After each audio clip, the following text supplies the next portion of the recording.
Hi friends, welcome back to Sarah's Next Chapter and welcome to the first instalment of a brand new series on my channel called Bitesize Mythology, where I'm going to share my love of Greek mythology with you guys. So in this first instalment we are going to be talking about the myth of Hades and Persephone. So before I dive right on into it, I just want to say if you've been following me on my TikTok, which is also called Sarah's Next Chapter, you will have seen probably my Bitesize Mythology series. So this is sort of taking inspiration from that, and we're going to elongate the stories a little bit on here to give you a bit of a more of a deep dive into the stories. I also want to start with a little disclaimer because there are a lot of people out there that are very, very well versed in Greek mythology, that have studied it, or that just know a lot about it, a lot more than I do. I am not an expert and I am not going to sit here and pretend that I am.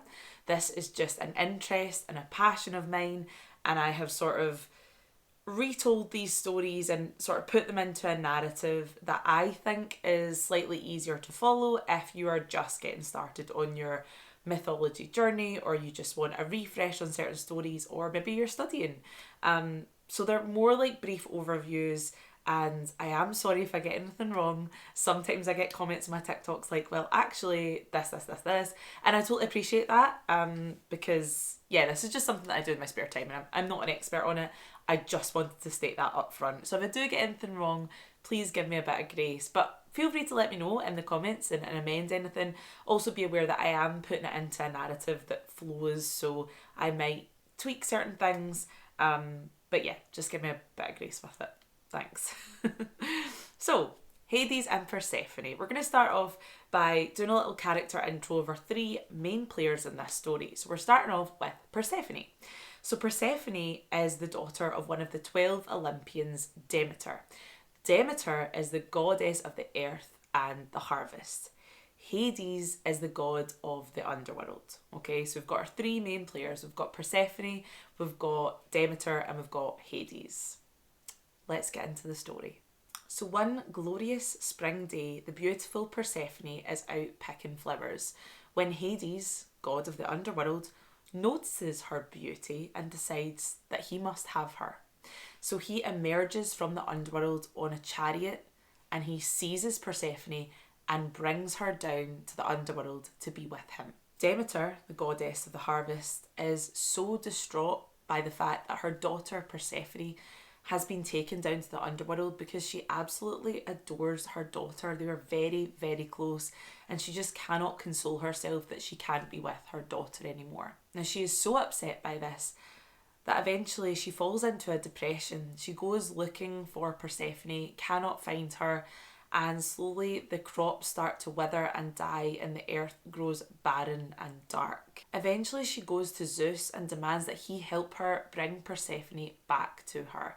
Zeus is kind of concerned about the state of the earth and the crops and the famine that's going on, but he actually does agree to help Demeter. So Zeus intervenes, and using Hermes, the messenger god, as his middleman, a bargain is struck with Hades in which Persephone is allowed to return to the land of the living for 6 months out of the year. Now, because Persephone has eaten some pomegranate seeds while she is in the underworld, she is not allowed to return to the earth permanently. Because the legend goes that if you consume food while you're in the underworld, you are tied to that realm and you must return. So for 6 months of the year, she is allowed to come to the land of the living and be with her mother. And during this time, we have spring and summer because Demeter is so happy to be reunited with her child that the crops grow and the days are longer and it is warm and sunny and a time of happiness and growth. And then when Persephone has to return to the underworld, we get autumn and winter. Demeter is sad. She is mourning the loss of Persephone. The crops wither and the days grow cold and dark. And so this is how the ancient Greeks described the changing of the seasons to us. This is the reason. It is because Persephone is stolen from her mother, and Demeter, being the ruler of the earth and harvest, is so sad that it plunges her into depression, and we get autumn, winter. But then when Persephone returns to the land of the living, we get spring and summer, and this gives us the reason for the seasons of the year. And I absolutely love this story for all of its symbolism. There's a real central theme of power and control in this narrative.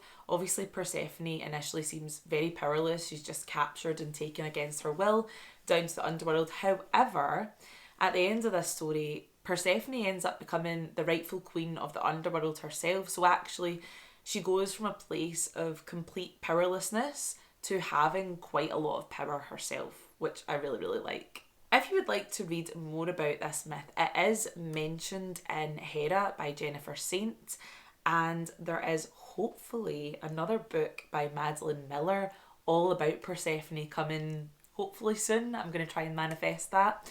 I know there are also a lot of romantasy books that are based on this story. I believe A Touch of Darkness is based around the Hades and Persephone myth. However, I haven't read that. It's not really my genre, so I don't want to say too much about it. I don't want to recommend it because I haven't personally read it, but if you're into romantasy, you might be interested in A Touch of Darkness or some of the other romantasy books that centre around this myth. Let me know what you think of this one. I think it's absolutely fascinating. I think it's a really gorgeous story in a lot of ways and a really beautiful reason behind our yearly cycles of spring, summer, autumn and winter. So yeah, thank you so much for being here for the first instalment of Bitesize Mythology. I hope you got to learn a little bit about the myth of Hades and Persephone. Let me know what you think in the comments and let me know if you're excited for the next instalment of Bitesize Mythology. As always, thank you so much for watching and I'll see you in the next one. Bye!